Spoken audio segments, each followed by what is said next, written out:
এখন আমরা শুরু করব past indefinite tense. Past indefinite tense কাকে বলে? অতীতকালে কোনো কাজ হয়েছিল অথবা ঘটেছিল এরকম বুঝালে তাকে বলবো পাস্ট ইনডিফিনিট টেন্স। হ্যাঁ, তো আমরা দেখি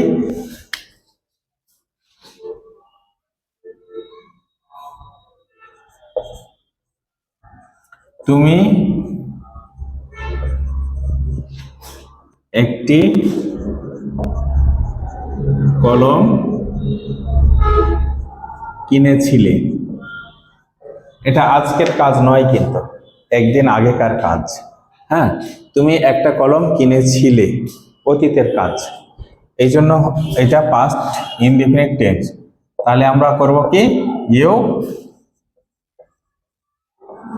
গট এ পেন। তুমি একটা কলম কিনেছিলে। তুমি ঢাকা গিয়েছিলে, কি করবে? You went to Dhaka. You went to Dhaka. আচ্ছা, এর গঠন কেমন হবে?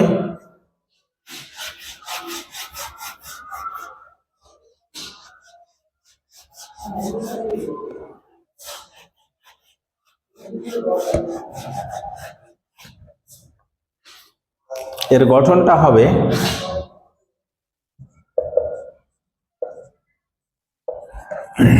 সাবজেক্ট দিয়ে ভার্বের পাস্ট ফর্ম, সব শেষে অবজেক্ট।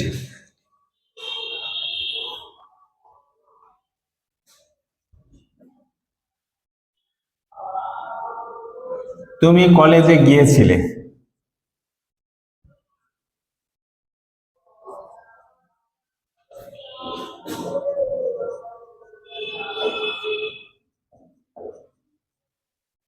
তুমি কলেজে গিয়েছিলে, যাওয়ার ইংরেজি গো, গিয়েছিলের ইংরেজি ওয়েন্ট। গো এর পাস্ট ফর্ম বসবে, গো এর পাস্ট ফর্ম হবে ওয়েন্ট। তাহলে আমরা কি দিব? You went to college.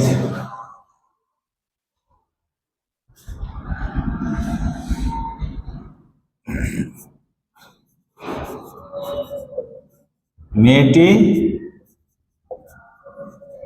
বৃদ্ধ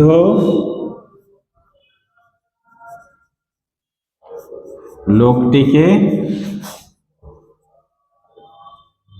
সাহায্য করেছিল।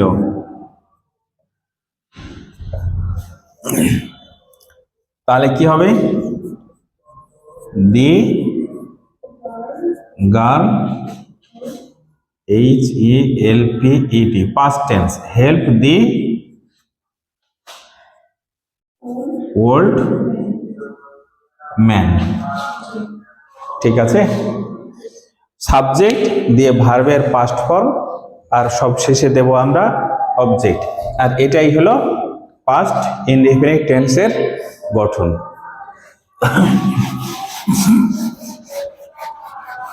এখন আমরা দেখব কি পাস্ট ইনডিফিনিট টেন্সের টেন্সকে কিভাবে নাবোধক এবং প্রশ্নবোধক করতে হয়।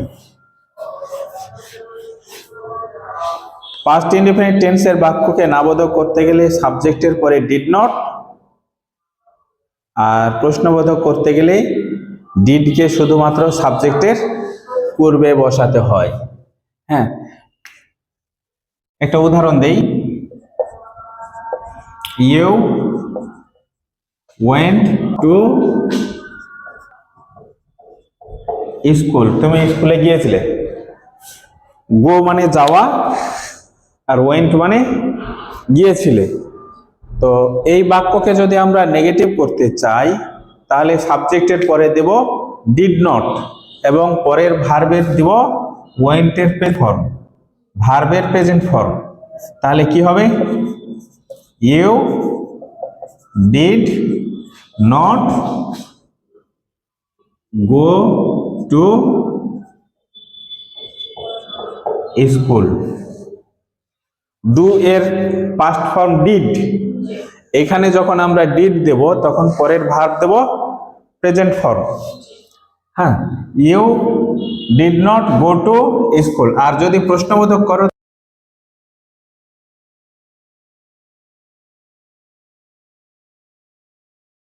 টু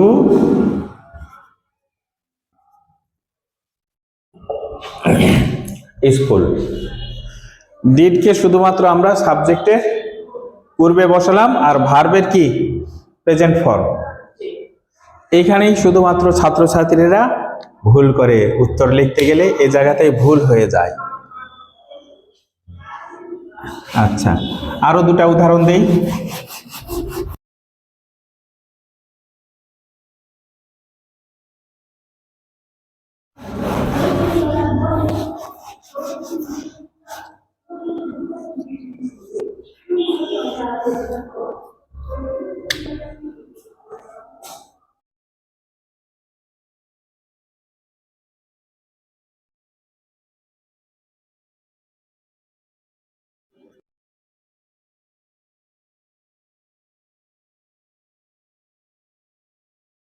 ছিল, টেকের পাস্ট ফর্ম টুক। তাহলে একে যদি আমরা নেগেটিভ করি তাহলে কি হবে? দি ম্যান ডিড নট টেকের টুকের প্রেজেন্ট ফর্ম টেক টি। এই বাক্যকে যদি আমরা প্রশ্নবোধক করি তাহলে কি হবে? দি, প্রশ্নবোধক করতে গেলে ডিড আগে দিতে হবে। Did the man take T.